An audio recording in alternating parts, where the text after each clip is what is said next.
Hello, जय हिंद, नमस्कार दोस्तों। आप सभी का स्वागत है आपके अपने YouTube channel online GK free classes में। आज के इस क्लास में हम रेलवे ग्रुप डी परीक्षा 2025 के लिए मॉडल पेपर नंबर 32 लेकर आए हैं। और मेरे भाई इस 32वें मॉडल पेपर के अंदर हमने उन्हीं क्वेश्चनों को कवर किया है जो क्वेश्चन आपके रेलवे ग्रुप डी परीक्षा 2025 के लिए इम्पोर्टेंट रहेंगे। इसलिए इस 32वें मॉडल पेपर को आपको कंप्लीट देखना है और इस मॉडल पेपर के एंड में आपको बताना है कि आपके टोटल कितने क्वेश्चन है सही होते हैं। और यदि आप हमारे इस यूट्यूब चैनल से पहली बार जुड़े हैं तो इस यूट्यूब चैनल को कर लीजिए सब्सक्राइब और बेल आइकन को प्रेस करना ताकि ऐसी शानदार क्लास का नोटिफिकेशन आपको सबसे पहले देखने को मिले। तो चलिए शुरू करते हैं आज के इस 32वें मॉडल पेपर को बिना देरी के। पहला प्रश्न है आप सभी के सामने। नीचे दिए गए प्रश्न में प्रश्न चिन्ह के स्थान पर आने वाली संख्या को ज्ञात करें। यानी कि ये पहला प्रश्न आप सभी के सामने नंबर एनालॉजी से संबंधित प्रश्न दिया गया है और आपसे पूछा गया है किस प्रश्न चिन्ह के स्थान पर कौन सी संख्या आएगी। तो मेरे भाई इस टाइप के प्रश्न को आप एग्जाम में देखते हैं फटाफट से कैसे सोल्व करेंगे तो वो देखिए आपको जब भी एग्जाम के अंदर नंबर एनालॉजी से संबंधित प्रश्न दिया जाए तो आपको क्या करना है। सबसे पहले आपको यहाँ पर पता करना है कि 83 से यहाँ पर 25 कैसे बना है। यानी कि जिस प्रकार से 83 से यहाँ पर 25 बना है उसी प्रकार से हम यहाँ पर बताएंगे कि 92 से इस प्रश्न चिन्ह के स्थान पर कौन सी संख्या आएगी। तो मेरे भाई यहाँ पर देखिए इस प्रश्न को किस प्रकार से सोल्व किया गया है। तो एक बार इन सभी को यहाँ से हटा देते हैं ताकि आपको समझने में कोई भी प्रॉब्लम ना आए। तो मेरे भाई यहाँ पर देखिए 83 से यहाँ पर 25 बनाने के लिए क्या किया गया है। सबसे पहले देखिए 83 मिलकर बना है 8 और 3 से। तो मेरे भाई यहाँ पर क्या किया गया है, इस 8 में से इस 3 को घटाया गया है। तो 8 में से 3 को यदि हम घटा देंगे तो यहाँ पर बचेगा 5। अब 5 से 25 बनाने के लिए यहाँ पर क्या किया गया है, इस 5 का किया गया है स्क्वायर। 5 का स्क्वायर कितना होता है, तो मेरे भाई 5 का स्क्वायर होता है 25। और ध्यान से देखिए 25 यहाँ पर आप सभी के सामने दिया गया है। अब यही सेम लॉजिक हम लगाएंगे इस 92 के अंदर और इस 92 से इस प्रश्न चिन्ह की वैल्यू ज्ञात करेंगे। तो करेंगे क्या मेरे भाई, ध्यान से देखिए 92 मिलकर बना है 9 और 2 से। तो यहाँ पर हम क्या कर देंगे, इस 9 में से इस 2 को घटा देंगे। तो ध्यान से देखिए 9 में से यदि हम 2 को घटा देंगे तो यहाँ पर बचेगा 7। और जिस प्रकार से यहाँ पर 5 का स्क्वायर करके यहाँ पर 25 लाया गया है उसी प्रकार से हम यहाँ पर क्या कर देंगे, 7 का कर देंगे स्क्वायर। 7 का स्क्वायर कितना होता है, तो मेरे भाई 7 का स्क्वायर होता है 49। यानी कि इस प्रश्न चिन्ह के स्थान पर संख्या भरी जाएगी 49। अब हमें देखना है कि 49 किसी ऑप्शन में है। तो हाँ सर 49 हमें दिया गया है ऑप्शन ए के अंदर। तो पहले प्रश्न के अंदर ऑप्शन ए हो जाएगा सभी का करेक्ट आंसर है। तो उम्मीद करता हूं कि पहला प्रश्न आपको अच्छे से क्लियर हो गया होगा। और जब भी इस टाइप का प्रश्न आपको एग्जाम में दिया जाएगा तो आप फटाफट से सोल्व कर लेंगे। ठीक है, तो चलिए फिर अगला प्रश्न देखते हैं। दूसरा प्रश्न है आप सभी के सामने। यदि P का अर्थ गुणा है, R का अर्थ घटाना है, S का अर्थ जोड़ है और Q का अर्थ भाग है तो नीचे दिए गए समीकरण का मान ज्ञात करें। यानी कि दूसरा प्रश्न आप सभी के सामने गणितीय संक्रियाओं से संबंधित प्रश्न दिया गया है और आपसे पूछा गया है कि इस प्रश्न के अकॉर्डिंग यदि हम इस समीकरण को सोल्व करेंगे तो इस समीकरण का मान क्या होगा। तो मेरे भाई इस टाइप के प्रश्न को आप एग्जाम में देखते ही फटाफट से कैसे सोल्व करेंगे तो वो देखिए सबसे पहले इस समीकरण को ध्यान से देखिए। इस समीकरण के अंदर हमें कुछ अल्फाबेट लेटर दिए गए हैं और उन अल्फाबेट लेटर का अर्थ क्या है वो इस प्रश्न के अंदर हमें बोला गया है। तो यहां पर देखिए मेरे भाई सबसे पहले प्रश्न में बोला गया है कि पी का अर्थ है गुणा, तो पी के स्थान पर हम क्या कर देंगे, समीकरण के अंदर गुणा कर देंगे। आगे बोला गया है कि आर का अर्थ है घटाना, यानी कि आर के स्थान पर हम क्या कर देंगे, माइनस कर देंगे। आगे देखिए आगे बोला गया है कि एस का अर्थ है जोड़, तो एस के स्थान पर हम क्या कर देंगे, जोड़ यानी कि प्लस कर देंगे। देखिए फिर आगे बोला गया है कि क्यू का अर्थ है भाग, तो मेरे भाई क्यू के स्थान पर हम क्या कर देंगे, भाग कर देंगे। और जो नया समीकरण बनेगा उसका हमें मान ज्ञात करना है। कैसे, तो यहां पर देखिए नया समीकरण बनाएंगे। तो यहां पर देखिए सबसे पहले अच्छे पी का अर्थ है गुणा, यहां पर कर देंगे गुणा, उसके बाद में 7, फिर क्या है एस का अर्थ है प्लस, यहां पर कर देंगे प्लस, उसके बाद में 169, फिर क्या है क्यू का अर्थ है भाग, तो यहां पर हम कर देंगे भाग। उसके बाद में क्या है 13, यहां पर लिखेंगे 13 के बाद में आर का अर्थ है माइनस, उसके बाद में क्या है 5, यहां पर लिख देंगे 5। ये बन गया नया समीकरण। अब मेरे भाई इस समीकरण को हम सोल्व करेंगे कैसे, तो सबसे पहले समीकरण के हम सोल्व करेंगे किसको, भाग को। तो यहां पर देखिए सबसे पहले 6 गुणा में 7, उसके बाद में क्या है प्लस। अब यहां पर देखिए 13 का भाग 169 में देंगे तो ये चला जाएगा कितने बार, 13 बार, तो यहां पर लिखेंगे 13। उसके बाद में क्या है माइनस का 5, तो यहां पर लिख देंगे माइनस का 5। भाग करने के बाद में क्या करेंगे, गुणा करेंगे। तो यहां पर देखिए मेरे भाई यहां पर है 6 गुणा में 7, तो यहां पर इसको सोल्व करेंगे तो यहां पर हो जाएगा 7 छीके 42, ठीक है। उसके बाद में क्या है प्लस 13 और उसके बाद में क्या है माइनस का 5, तो यहां पर हम क्या करेंगे, प्लस प्लस को जोड़ लेंगे और माइनस को घटा देंगे। तो मेरे भाई ध्यान से देखिए 42 और 13 मिलकर बन जाएगा 55, यहां पर क्या बच गया माइनस का 5, 55 में से 5 चला जाएगा तो यहां पर बचेगा 50।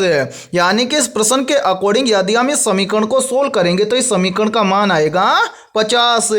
अब हमें देखना है कि 50 किसी ऑप्शन में है, तो हाँ सर 50 हमें दिया गया है ऑप्शन बी के अंदर है, तो दूसरे प्रश्न के अंदर ऑप्शन बी हो जाएगा सभी का करेक्ट आंसर है। तो उम्मीद करता हूं कि दूसरा प्रश्न भी आपको अच्छे से क्लियर हो गया होगा। और जब भी आपको एग्जाम के अंदर गणितीय संक्रियाओं से संबंधित प्रश्न दिया जाएगा तो आप फटाफट से सोल्व कर लेंगे। और मेरे भाई फिर भी यदि आपको किसी भी क्वेश्चन के अंदर कोई भी डाउट हो तो आप उस क्वेश्चन के बारे में पूछ सकते हैं, ठीक है। तो चलिए फिर अगला प्रश्न देखते हैं। तीसरा प्रश्न है आप सभी के सामने, नीचे दिए गए विकल्पों में से उस विकल्प का चयन करें जो प्रश्न चिन्ह के स्थान पर आएगा। यानी कि तीसरा प्रश्न आप सभी के सामने एनालॉजी से संबंधित प्रश्न दिया गया है और आपसे पूछा गया है कि जिस प्रकार से KML का संबंध 11, 13, 12 के साथ में, उसी प्रकार से QST का संबंध किस संख्या के साथ में होगा। तो मेरे भाई इस टाइप के प्रश्न को आप एग्जाम में देखते हैं फटाफट से कैसे सोल्व करेंगे, तो वो देखिए इस टाइप के प्रश्न को आप एग्जाम में तभी सोल्व कर पाएंगे जब आपको कंप्लीट अल्फाबेट लेटर नंबरिंग के साथ में याद होंगे। तो उम्मीद करता हूं कि आपको कंप्लीट अल्फाबेट लेटर नंबरिंग के साथ में जरूर याद होंगे। तो मेरे भाई यहां पर देखिए KML से यहां पर 11, 13, 12 कैसे लिखा गया है, तो ध्यान से देखिए। यहां पर है पहला लेटर के आता है अल्फाबेट लेटर के अंदर 11 नंबर पर और यहां पर लिखा गया है 11। के बाद में है एम आता है अल्फाबेट लेटर के अंदर 13 नंबर पर और यहां पर लिखा गया है 13। एम के बाद में है एल आता है अल्फाबेट लेटर के अंदर 12 नंबर पर और ध्यान से देखिए यहां पर लिखा गया है 12। यानी कि यहां पर क्या किया गया है, इन सभी अल्फाबेट लेटर का नंबरिंग करके ऐसे की ऐसे इनके सामने लिखा गया है। तो उम्मीद करता हूं कि आप यहां पर आसानी से बता दोगे कि QST को इस प्रश्न चिन्ह के स्थान पर क्या लिखा जाएगा। तो आंसर हम आसानी से बता देंगे कि QST से इस प्रश्न चिन्ह के स्थान पर कौन सी संख्या आएगी। तो मेरे भाई यहाँ पर ध्यान से देखिए, सबसे पहले हम क्या करेंगे, यहाँ पर पता करेंगे कि Q कितने नंबर पर आता है। तो मेरे भाई अल्फाबेट लेटर के अंदर Q आता है 17 नंबर पर है, तो यहाँ पर हम लिखेंगे 17। उसके बाद में क्या है S आता है कितने नंबर पर है मेरे भाई, S आता है अल्फाबेट लेटर के अंदर 19 नंबर पर, यहाँ पर हम लिख देंगे 19। S के बाद में क्या है टी आता है अल्फाबेट लेटर के अंदर 20 नंबर पर, तो यहाँ पर हम लिख देंगे 20, यानी कि QST इसको लिखा जाएगा 17 19 20। अब हमें देखना है कि 17 19 20 ये संख्या किसी ऑप्शन के अंदर दी गई है, तो आंसर 17 19 20 ये संख्या में दी गई है ऑप्शन बी के अंदर है। तो तीसरे प्रश्न के अंदर ऑप्शन बी हो जाएगा सभी का करेक्ट आंसर है। तो उम्मीद करता हूं कि तीसरा प्रश्न आपको अच्छे से क्लियर हो गया होगा, और जब भी इस टाइप का प्रश्न आपको एग्जाम में दिया जाएगा तो आप फटाफट से सोल्व कर लेंगे। और मेरे भाई यहाँ पर देखिए, आप सभी के लिए बहुत ही इंपॉर्टेंट सूचना है। यदि आप पहली बार के अंदर रेलवे ग्रुप डी एग्जाम 2025 को क्रैक करना चाहते हैं, तो हमने आपके रेलवे ग्रुप डी एग्जाम 2025 के लिए जीके जीएस साइंस मैथमेटिक्स और रीजनिंग यानी कि ऑल सब्जेक्ट के ऊपर मोस्ट इंपोर्टेंट क्वेश्चंस का मास्टर पीडीएफ सेट तैयार किया है। और जो भी अभ्यर्थी ये रामबाण क्वेश्चनों का मास्टर पीडीएफ सेट लेना चाहता है वो हमारे इस व्हाट्सएप नंबर पर कांटेक्ट करके ले सकता है। और मेरे भाई इस मास्टर पीडीएफ सेट की प्राइस हमने रखी है मात्र और मात्र 80 रुपए, यानी कि 80 रुपए की फीस के अंदर आपको रेलवे ग्रुप डी एग्जाम 2025 के लिए ऑल सब्जेक्ट के ऊपर रामबाण क्वेश्चनों का मास्टर पीडीएफ सेट दिया जाएगा। और मेरे भाई यहाँ पर देखिए, इस मास्टर पीडीएफ सेट के अंदर आपको क्या क्या मिलने वाला है तो वो भी देख लीजिए। इस मास्टर पीडीएफ सेट के अंदर आपको सबसे पहले 15,000 प्लस क्वेश्चन मिलेंगे जीके जीएस और साइंस के। इसी मास्टर पीडीएफ सेट के अंदर आपको लगभग 5,000 प्लस क्वेश्चन मिलेंगे करंट अफेयर्स और कंप्यूटर के। और मेरे भाई इसी मास्टर पीडीएफ सेट के अंदर आपको लगभग 5,000 प्लस क्वेश्चन मिलेंगे मैथमेटिक्स और रीजनिंग के। इस तरह से आपको ऑल सब्जेक्ट के ऊपर रामबाण क्वेश्चनों का मास्टर पीडीएफ सेट दिया जाएगा, और ये सभी क्वेश्चन आपको फुल सॉल्यूशन के साथ में मिलने वाले हैं। और मैं आप सभी को ये गारंटी देता हूं, यदि आप रेलवे ग्रुप डी एग्जाम 2025 से पहले इस कंप्लीट मास्टर पीडीएफ सेट को अच्छे से तैयार कर लेते हैं तो आप पहली बार के अंदर रेलवे ग्रुप डी एग्जाम 2025 को क्रैक कर जाएंगे। ठीक है, तो चलिए फिर अगला प्रश्न देखते हैं।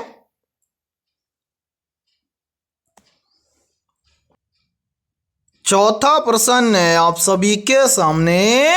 यदि के का अर्थ घटाना है, एल का अर्थ भाग है, एम का अर्थ जोड़ है और डी का अर्थ गुणा है तो नीचे दी गई समीकरण का मान ज्ञात करें। यानी कि ये चौथा प्रश्न आप सभी के सामने गणितीय संक्रियाओं से संबंधित प्रश्न दिया गया है, और आपसे पूछा गया है कि इस समीकरण को यदि हम इस प्रश्न के अकॉर्डिंग सोल्व करेंगे तो इस समीकरण का मान क्या होगा। तो मेरे भाई जल्दी से काम कीजिए, इस क्लास को रोकिए और इस प्रश्न को अपने स्तर से सोल्व करके कमेंट सेक्शन के अंदर कमेंट करके बताइए कि इस समीकरण को सोल्व करने पर इस समीकरण का मान क्या आएगा। तो उम्मीद करता हूं कि आपने इस प्रश्न को जरूर सोल्व किया होगा।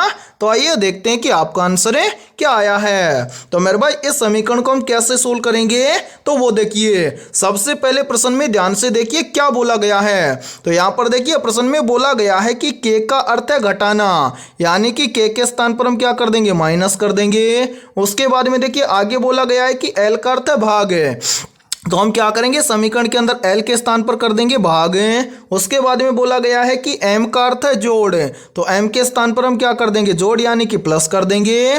फिर देखिए आगे बोला गया है कि डी का अर्थ है गुणा, तो डी के स्थान पर हम क्या कर देंगे गुणा कर देंगे। अब यहाँ पर हम क्या करेंगे नया समीकरण बनाएंगे। तो मेरे भाई यहाँ पर देखिए सबसे पहले 104 है, उसके बाद में एल का अर्थ है भाग, यहाँ पर लिख देंगे भाग।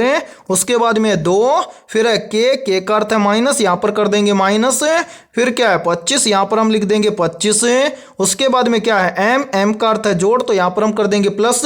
उसके बाद में क्या है 2, यहाँ पर लिखेंगे 2। फिर क्या है डी, डी का अर्थ है गुणा, यहाँ पर कर देंगे गुणा। उसके बाद में क्या है 9, तो यहाँ पर हम लिखेंगे 9। मैंने मेरे भाई दूसरे प्रश्न में भी बताया था कि इस टाइप के प्रश्न को हम सोल्व कैसे करेंगे। तो यहाँ पर देखिए समीकरण के अंदर हम क्या करेंगे, सबसे पहले करेंगे भाग। तो ध्यान से देखिए 2 का भाग 104 में देंगे तो यहाँ पर आ जाएगा कितना 52। ठीक है, उसके बाद में क्या है माइनस का 25। ठीक है, फिर क्या है प्लस। मेरे भाई भाग करने के बाद में क्या करेंगे गुणा करेंगे, तो यहाँ पर 9 और 2 का आपस में गुणा कर देंगे तो यहाँ पर बन जाएगा 9 दूना के 18। ठीक है, अब प्लस प्लस को ऐड कर लेंगे और जो माइनस का उसको घटा देंगे। तो यहाँ पर ध्यान से देखिए प्लस का है 52 और प्लस का है 18, तो 52 और 18 मिलकर बन जाएगा 70। और मेरे भाई माइनस का है 25, तो यहाँ पर हम क्या कर देंगे 70 में से माइनस 25 कर देंगे। तो 70 में से माइनस 25 करेंगे तो यहाँ पर बच जाएगा 45। यानी कि इस प्रश्न के अकॉर्डिंग यदि हम इस समीकरण को सोल्व करेंगे तो इस समीकरण का मान आएगा 45।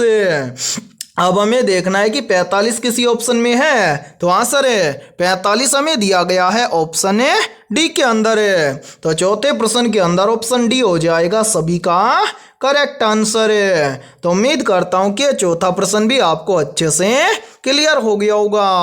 और जब भी इस टाइप का प्रश्न आपको एग्जाम में दिया जाएगा तो आप फटाफट से सोल्व कर लेंगे। ठीक है, तो चलिए फिर अगला प्रश्न देखते हैं। 5वां प्रश्न है आप सभी के सामने। नीचे दी गई आकृति में प्रश्न चिन्ह के स्थान पर आने वाली लुप्त संख्या को ज्ञात करें। यानी कि 5वां प्रश्न आप सभी के सामने मिसिंग नंबर से संबंधित प्रश्न दिया गया है और आपसे पूछा गया है कि इस प्रश्न चिन्ह के स्थान पर कौन सी संख्या आएगी। तो मेरे भाई इस टाइप के प्रश्न को आप एग्जाम में देखते हैं फटाफट से कैसे सोल्व करेंगे, तो वो देखिए जब भी इस टाइप का प्रश्न आपको एग्जाम में दिया जाए तो आपको क्या करना है, या तो इस प्रश्न को सोल्व करना है किसके अंदर कॉलम के अंदर है, या फिर इस प्रश्न को आपको सोल्व करना है किसके अंदर रो के अंदर है। अब 90% स्टूडेंट यहाँ पर बोलेंगे कि सर हमें कैसे पता चलेगा कि हम इस प्रश्न को रो में सोल्व करें या फिर कॉलम में। तो मेरे भाई जिस तरफ आपको बड़ी संख्या दिखाई दे समझना 90% इस टाइप के प्रश्न को हम बड़ी संख्या की तरफ ही सोल्व करेंगे। तो यहाँ पर देखिए बड़ी संख्या हमें दी गई है किसके अंदर कॉलम के अंदर है, तो इस प्रश्न को हम सोल्व करेंगे कॉलम के अंदर है। उससे पहले यहाँ पर देखिए एक बार इन सभी को यहाँ से हटा देते हैं ताकि आपको समझने में कोई भी प्रॉब्लम ना आए। ठीक है मेरे भाई, अब यहाँ पर देखिए इस प्रश्न को हम सोल्व करेंगे कैसे, तो वो देखिए सबसे पहले हम क्या करेंगे इस प्रश्न को सोल्व करेंगे कॉलम के अंदर है। तो सबसे पहले हमें यहाँ पर पता करना है कि इस पहले कॉलम में यहाँ पर संख्या 25 कैसे आई है। तो मेरे भाई यहाँ पर इस पहले कॉलम में संख्या 25 लाने के लिए क्या किया गया है, ध्यान से देखिए 25 से जस्ट ऊपर हमें 2 संख्या दी गई है, पहली संख्या 17 और दूसरी संख्या है 12। तो इन दोनों संख्याओं का हम आपस में क्या करें कि यहाँ पर 25 आ जाए। तो मेरे भाई ध्यान से देखिए यदि हम 17 में से 12 को क्या कर दें घटा दें, तो 17 में से 12 को घटाएंगे तो यहाँ पर बचेगा 5। और ध्यान से देखिए 5 का यदि हम स्क्वायर कर दें तो 5 का स्क्वायर होता है 25। और ध्यान से देखिए 25 यहाँ पर आप सभी के सामने दिया गया है। अब मेरे भाई इसी प्रकार से हम यहाँ पर देखेंगे कि इस दूसरे कॉलम में यहाँ पर 4 सेम इसी प्रकार से आया है क्या। तो मेरे भाई ध्यान से देखिए 4 के जस्ट ऊपर भी हमें 2 संख्या दी गई है, पहली संख्या है 11 और दूसरी संख्या है 13। तो मेरे भाई यहाँ पर भी हम क्या करेंगे 11 में से 13 को घटा देंगे। तो मेरे भाई ध्यान से देखिए यदि हम 11 में से 13 को घटा देंगे तो यहाँ पर बचेगा माइनस का 2, और यदि हम इस माइनस के 2 का स्क्वायर कर देंगे तो माइनस माइनस हो जाएगा प्लस, और 2 का स्क्वायर होता है 4।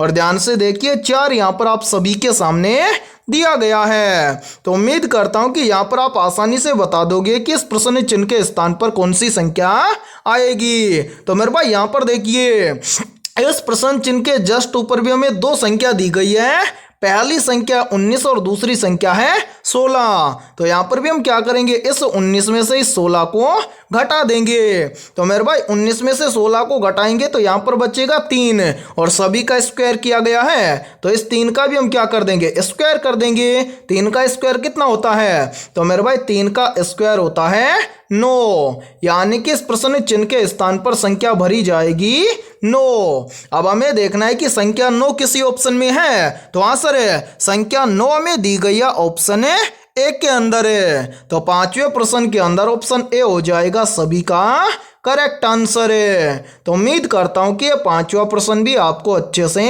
क्लियर हो गया होगा। और जब भी इस टाइप का प्रश्न आपको एग्जाम में दिया जाएगा तो फटाफट से सोल्व कर लेंगे। ठीक है, तो चलिए फिर अगला प्रश्न देखते हैं। छठा प्रश्न है आप सभी के सामने, निम्नलिखित में से भारत के किस राज्य से होकर कर्क रेखा नहीं गुजरती है। ऑप्शन ए है ओडिशा राज्य से, ऑप्शन बी है त्रिपुरा राज्य से, ऑप्शन सी है राजस्थान राज्य से और ऑप्शन डी है मध्य प्रदेश राज्य से। तो यहाँ पर देखिए इन चारों में से करेक्ट आंसर हो जाएगा सभी का ऑप्शन है ए, यानी कि भारत के ओडिशा राज्य से होकर कर्क रेखा नहीं गुजरती है। तो छठे प्रश्न के अंदर करेक्ट आंसर हो जाएगा सभी का ऑप्शन है ए। तो चलिए फिर अगला प्रश्न देखते हैं।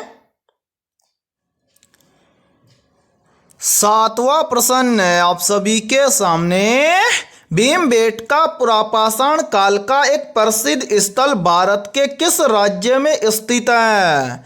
ऑप्शन ए बिहार राज्य में, ऑप्शन बी है राजस्थान राज्य में, ऑप्शन सी है उत्तर प्रदेश राज्य में और ऑप्शन डी है मध्य प्रदेश राज्य में। तो जल्दी से बताइए इन चारों में से करेक्ट आंसर है क्या होगा। आपसे पूछा गया है कि भीमबेटका पुरापाषाण काल का एक प्रसिद्ध स्थल है भारत के किस राज्य में स्थित है। और मेरे भाई वेरी वेरी इंपॉर्टेंट प्रश्न है ये, और इस प्रश्न पर आप स्टार जरूर लगा लेना क्योंकि ये प्रश्न बार बार एग्जाम के अंदर रिपीट होता है। तो यहाँ पर देखिए इन चारों में से करेक्ट आंसर हो जाएगा सभी का ऑप्शन है डी, यानी कि भीमबेटका पुरापाषाण काल का एक प्रसिद्ध स्थल है जो भारत के मध्य प्रदेश राज्य में स्थित है। तो सातवें प्रश्न के अंदर करेक्ट आंसर हो जाएगा सभी का ऑप्शन है डी। तो चलिए फिर अगला प्रश्न देखते हैं।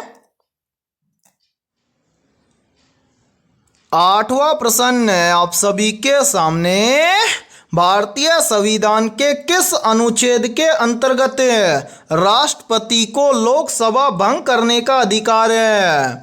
ऑप्शन ए अनुच्छेद 85 के अंतर्गत, ऑप्शन बी है अनुच्छेद 72 के अंतर्गत, ऑप्शन सी है अनुच्छेद 61 के अंतर्गत और ऑप्शन डी है अनुच्छेद 84 के अंतर्गत है। तो यहाँ पर देखिए इन चारों में से करेक्ट आंसर हो जाएगा सभी का ऑप्शन है ए, यानी कि भारतीय संविधान के अनुच्छेद 85 के अंतर्गत राष्ट्रपति को लोकसभा भंग करने का अधिकार है। तो आठवें प्रश्न के अंदर करेक्ट आंसर हो जाएगा सभी का ऑप्शन है ए। और मेरे भाई इस क्लास के अंदर आपको एंड तक बने रहना है क्योंकि इस क्लास के अंदर हमने उन्हीं क्वेश्चनों को कवर किया है जो क्वेश्चन आपके आरआरबी ग्रुप डी एग्जाम 2025 के लिए इंपॉर्टेंट रहेंगे। इसलिए सभी अभ्यर्थियों को इस क्लास को एंड तक देखना है। ठीक है, तो चलिए फिर अगला प्रश्न देखते हैं। नौवां प्रश्न है आप सभी के सामने, पानीपत का प्रथम युद्ध किस वर्ष हुआ था। या फिर देखिए इसी प्रश्न को एग्जाम के अंदर घुमाकर ऐसे भी पूछ लिया जाता है कि पानीपत का प्रथम युद्ध किस वर्ष और किन किन के बीच में हुआ था। तो मेरे भाई यहाँ पर देखिए इन चारों में से करेक्ट आंसर हो जाएगा सभी का ऑप्शन है ए, यानी कि पानीपत का प्रथम युद्ध हुआ था वर्ष 1526 में। और किन किन के बीच में हुआ था, तो मेरे भाई पानीपत का प्रथम युद्ध हुआ था बाबर और इब्राहिम लोदी के बीच में। तो नौवें प्रश्न के अंदर करेक्ट आंसर हो जाएगा सभी का ऑप्शन है ए। तो चलिए फिर अगला प्रश्न देखते हैं। 10वां प्रश्न है आप सभी के सामने। सिंधु घाटी सभ्यता के निम्न में से किस स्थल को सबसे पहले खोजा गया था? ऑप्शन ए मोहनजोदड़ो को, ऑप्शन बी है लोथल को, ऑप्शन सी है हड़प्पा को और ऑप्शन डी है कालीबंगा को। तो यहाँ पर देखिए इन चारों में से करेक्ट आंसर हो जाएगा सभी का ऑप्शन है सी, यानी कि सिंधु घाटी सभ्यता की खोज में सबसे पहला खोजा गया स्थल है हड़प्पा। तो 10वें प्रश्न के अंदर करेक्ट आंसर हो जाएगा सभी का ऑप्शन है सी। और मेरे भाई यहाँ पर देखिए, यदि ये क्लास आपको पसंद आ रही है तो जल्दी से एक बार इस क्लास को लाइक कर दीजिए, और यदि आप इस YouTube चैनल से पहली बार जुड़े हैं तो इस YouTube चैनल को कर लीजिए सब्सक्राइब और बेल आइकन को प्रेस करना, ताकि ऐसी शानदार क्लास का नोटिफिकेशन आपको सबसे पहले देखने को मिले। ठीक है, तो चलिए फिर अगला प्रश्न देखते हैं। 11वां प्रश्न है आप सभी के सामने। सत्य के साथ मेरे प्रयोग पुस्तक के लेखक कौन है? या फिर देखिए इसी प्रश्न को एग्जाम के अंदर घुमाकर ऐसे भी पूछ लिया जाता है। प्रश्न पूछा जाता है कि सत्य के साथ मेरे प्रयोग नामक पुस्तक किसने लिखी है? तो यहाँ पर देखिए इन चारों में से करेक्ट आंसर हो जाएगा सभी का ऑप्शन है सी, यानी कि सत्य के साथ मेरे प्रयोग नामक पुस्तक लिखी है M.K. गांधी ने। तो 11वें प्रश्न के अंदर करेक्ट आंसर हो जाएगा सभी का ऑप्शन है सी। तो चलिए फिर अगला प्रश्न देखते हैं। 12वां प्रश्न है आप सभी के सामने। धोलावीरा भारत के किस राज्य में स्थित है? ऑप्शन ए गुजरात राज्य में, ऑप्शन बी है झारखंड राज्य में, ऑप्शन सी है राजस्थान राज्य में और ऑप्शन डी है छत्तीसगढ़ राज्य में। तो यहाँ पर देखिए इन चारों में से करेक्ट आंसर हो जाएगा सभी का ऑप्शन है ए, यानी कि धोलावीरा भारत के गुजरात राज्य में स्थित है। तो 12वें प्रश्न के अंदर करेक्ट आंसर हो जाएगा सभी का ऑप्शन है ए। तो चलिए फिर अगला प्रश्न देखते हैं। 13वां प्रश्न है आप सभी के सामने। निम्नलिखित में से अली अकबर खान का संबंध किससे है? मेरे भाई मोस्ट इंपोर्टेंट प्रश्न है ये, और यहीं से देखिए इसी प्रश्न को एग्जाम के अंदर घुमाकर ऐसे भी पूछ लिया जाता है।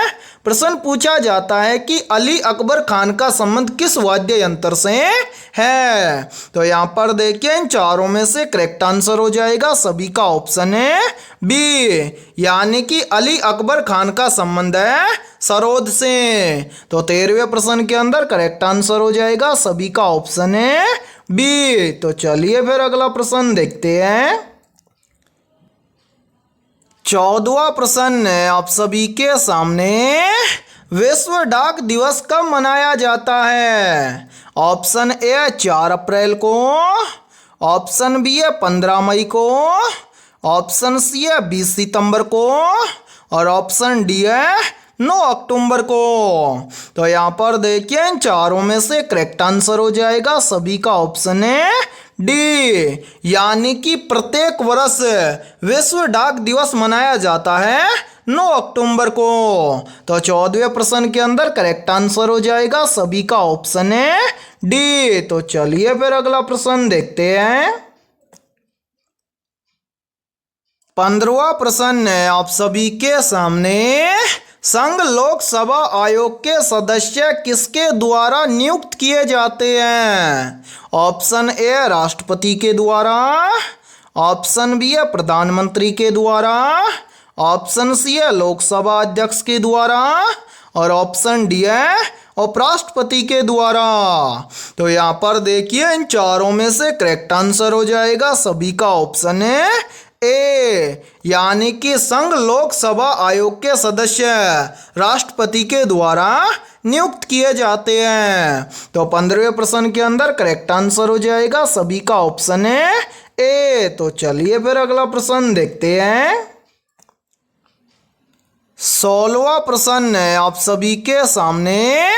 दिल्ली का अंतिम हिंदू शासक कौन था? Option A Prithviraj Chauhan, option B है हर्षवर्धन, ऑप्शन सी है हेमचंद विक्रमादित्य और ऑप्शन डी है जयचंद। तो यहाँ पर देखिए इन चारों में से करेक्ट आंसर हो जाएगा सभी का ऑप्शन है सी, यानी कि दिल्ली का अंतिम हिंदू शासक था हेमचंद विक्रमादित्य। तो 16वें प्रश्न के अंदर करेक्ट आंसर हो जाएगा सभी का ऑप्शन है सी। और मेरे भाई यदि आपको इस क्लास के अंदर किसी भी क्वेश्चन के अंदर कोई भी डाउट हो तो आप उस क्वेश्चन के बारे में कमेंट सेक्शन के अंदर पूछ सकते हैं। ठीक है, तो चलिए फिर अगला प्रश्न देखते हैं। 17वां प्रश्न है आप सभी के सामने। भारी नाभिकों से निकलने वाली किरणें कैसी होती हैं? ऑप्शन ए धनात्मक होती है, ऑप्शन बी है ऋणात्मक होती है, ऑप्शन सी है अनावेशित होती है और ऑप्शन डी है इनमें से कोई नहीं। तो यहाँ पर देखिए इन चारों में से करेक्ट आंसर हो जाएगा सभी का ऑप्शन है सी, यानी कि भारी नाभिकों से निकलने वाली किरणें अनावेशित होती हैं। तो 17वें प्रश्न के अंदर करेक्ट आंसर हो जाएगा सभी का ऑप्शन है सी। और मेरे भाई ये प्रश्न आरआरबी ग्रुप डी एग्जाम 2022 के अंदर पूछा गया प्रश्न है। ठीक है, तो चलिए फिर अगला प्रश्न देखते हैं। 18वां प्रश्न है आप सभी के सामने। रबड़ उत्पादन में भारत का अग्रणीय राज्य कौन सा है? ऑप्शन ए कर्नाटक राज्य, ऑप्शन बी है तमिलनाडु राज्य, ऑप्शन सी है केरल राज्य और ऑप्शन डी है आंध्र प्रदेश राज्य। तो यहाँ पर देखिए इन चारों में से करेक्ट आंसर हो जाएगा सभी का ऑप्शन है सी, यानी कि रबड़ उत्पादन में भारत का अग्रणीय राज्य है केरल। तो 18वें प्रश्न के अंदर करेक्ट आंसर हो जाएगा सभी का ऑप्शन है सी। और मेरे भाई ये प्रश्न मोस्ट इंपोर्टेंट प्रश्न है, चाहे तो आप इस प्रश्न का स्क्रीनशॉट ले सकते हैं या फिर आप इस प्रश्न को अपनी नोटबुक के अंदर आप नोट भी कर सकते हैं। ठीक है, तो चलिए फिर अगला प्रश्न देखते हैं। 19वां प्रश्न है आप सभी के सामने। निम्नलिखित में से क्षेत्रफल की दृष्टि से सबसे बड़ा महाद्वीप कौन सा है? Option A Australia, option B है एशिया, ऑप्शन सी है अफ्रीका और ऑप्शन डी है यूरोप। तो यहाँ पर देखिए इन चारों में से करेक्ट आंसर हो जाएगा सभी का ऑप्शन है बी, यानी कि क्षेत्रफल की दृष्टि से सबसे बड़ा महाद्वीप है एशिया। तो 19वें प्रश्न के अंदर करेक्ट आंसर हो जाएगा सभी का ऑप्शन है बी। और मेरे भाई यहाँ पर देखिए आप सभी के लिए बहुत ही इंपॉर्टेंट सूचना है, यदि आप पहली बार के अंदर रेलवे ग्रुप डी एग्जाम 2025 को क्रैक करना चाहते हैं तो हमने आपके रेलवे ग्रुप डी एग्जाम 2025 के लिए ऑल सब्जेक्ट के ऊपर 25,000 प्लस रामबाण क्वेश्चनों का मास्टर पीडीएफ सेट तैयार किया है। और जो भी अभ्यर्थी ये मास्टर पीडीएफ सेट लेना चाहता है वो हमारे इस व्हाट्सएप नंबर पर कांटेक्ट करके ले सकता है। व्हाट्सएप नंबर है 7374826893। ये हमारा व्हाट्सएप नंबर है। इस व्हाट्सएप नंबर पर आप कांटेक्ट करके इस मास्टर पीडीएफ सेट को ले सकते हैं। और मेरे भाई इस मास्टर पीडीएफ सेट की प्राइस हमने रखी है मात्र और मात्र 80 रुपये, यानी कि 80 रुपये की फीस के अंदर आपको रेलवे ग्रुप डी एग्जाम 2025 के लिए ऑल सब्जेक्ट के ऊपर रामबाण क्वेश्चनों का मास्टर पीडीएफ सेट दिया जाएगा। और मेरे भाई इस मास्टर पीडीएफ सेट के अंदर आपको क्या क्या मिलने वाला है तो वो भी देख लीजिए। यहाँ पर देखिए इस मास्टर पीडीएफ सेट के अंदर आपको सबसे पहले 15,000 प्लस क्वेश्चन मिलेंगे जीके जीएस और साइंस के। इसी मास्टर पीडीएफ सेट के अंदर आपको लगभग 5000 प्लस क्वेश्चन मिलेंगे करंट अफेयर्स और कंप्यूटर के। और मेरे भाई इसी मास्टर पीडीएफ सेट के अंदर आपको लगभग 5000 प्लस क्वेश्चन मिलेंगे मैथमेटिक्स और रीजनिंग के। और सभी क्वेश्चन आपको फुल सॉल्यूशन के साथ में मिलने वाले हैं। और मैं आप सभी को यह गारंटी देता हूं, यदि आप रेलवे ग्रुप डी एग्जाम 2025 से पहले इस कंप्लीट मास्टर पीडीएफ सेट को अच्छे से तैयार कर लेते हैं तो आप पहली बार के अंदर रेलवे ग्रुप डी एग्जाम 2025 को क्रैक कर जाएंगे। और फिर भी यदि आपको किसी भी क्वेश्चन में कोई भी डाउट हो तो आप उस क्वेश्चन का स्क्रीनशॉट आप हमारे इस व्हाट्सएप नंबर पर सेंड कर देना, उस क्वेश्चन का फुल सॉल्यूशन आपको मिल जाएगा। ठीक है, तो चलिए फिर अगला प्रश्न देखते हैं। 20वां प्रश्न है आप सभी के सामने। रामकृष्ण मिशन की स्थापना किस वर्ष हुई थी? ऑप्शन ए वर्ष 1864 में, ऑप्शन बी है वर्ष 1897 में, ऑप्शन सी है वर्ष 1828 में और ऑप्शन डी है वर्ष 1890 में।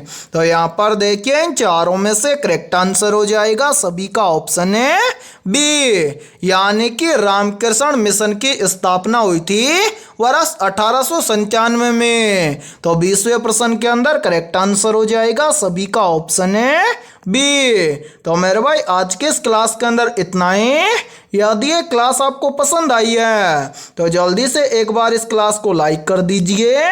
और यदि आप हमारे इस YouTube चैनल से पहली बार जुड़े हैं तो इस YouTube चैनल को कर लीजिए सब्सक्राइब और बेल आइकन को प्रेस करना, ताकि ऐसी शानदार क्लास का नोटिफिकेशन आपको सबसे पहले देखने को मिले। ठीक है, और मेरे भाई आज के इस क्लास के अंदर हमने 20 बहुत ही इंपॉर्टेंट क्वेश्चन करवाए हैं। तो इन 20 में से आपके कितने क्वेश्चन सही हुए हैं सभी को कमेंट सेक्शन के अंदर कमेंट करके बताना है। और जिन भी अभ्यर्थियों के इन 20 में से लगभग 17 प्लस क्वेश्चन सही हुए हैं तो समझना उनकी तैयारी बेहतर है। तो फिर मिलते हैं ऐसे ही बेहतरीन क्वेश्चनों के साथ सुबह 7 बजे।